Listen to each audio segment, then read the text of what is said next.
Gretchen Barreto dinampot na ng mga pulis matapos kasuhan ni Sunshine Cruz.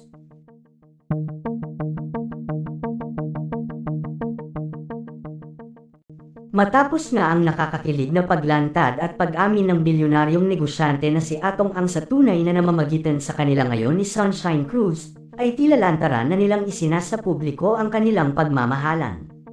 Matapos nga ang pagkalat ng video clip kung saan makikita ang paghalik ni Atong kay Sunshine ay heto at lumabas naman ang isa pang video clip kung saan makikita ang panghaharana ni Atong sa kanyang girlfriend na si Sunshine Cruz.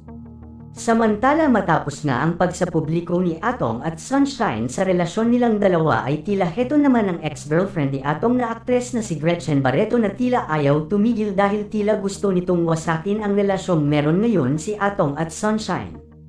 Matatandaan na halos ilang taon din ang itinagal ng relasyon ni Gretchen at Atong ngunit hindi ito pinakasalan ng negosyante sa hindi pa matukoy na dahilan.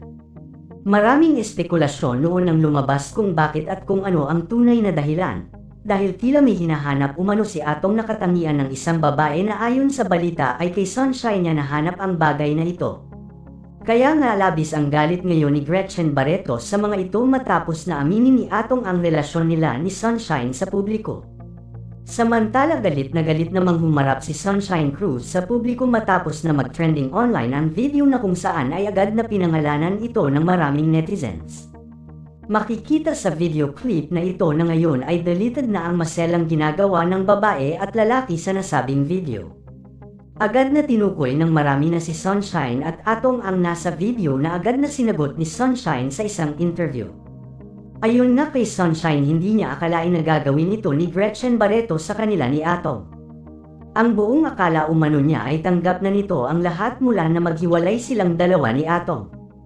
Hindi umano niya inagaw si Atong dahil nung lumapit umano si Atong sa kanya ay single na daw ito at inalam umano ito mismo ni Sunshine. Dahil nga sa ginawang ito ni Gretchen ay hindi umano makapapayag si Sunshine na hindi magbayad ito sa kanyang ginawang pagpapakalat ng kanilang video ni Atong Ang. Kaya naman agad na nagsampa ng kaso si Sunshine laban kay Gretchen, agad nang naghain ng warrant of arrest ang kapulisan laban sa aktres at agad na dinampot ito. Sa isang interview nga kay Gretchen matapos na ito ay sapilitang hulihin ng mga pulis ay agad nitong tinanggi ang akusasyon ni Sunshine na siya ang nagpakalat ng nasabing video nila ni Atong. Wala umano siyang kinalaman sa mga binibintang na ito sa kanya ng mga ito. At papatunayan umano niya sa mga ito na inosente siya. Sa umiinit ng irangan ng dalawang panig ay wala pang anumang pahayag ang negosyanteng si Atong Ang.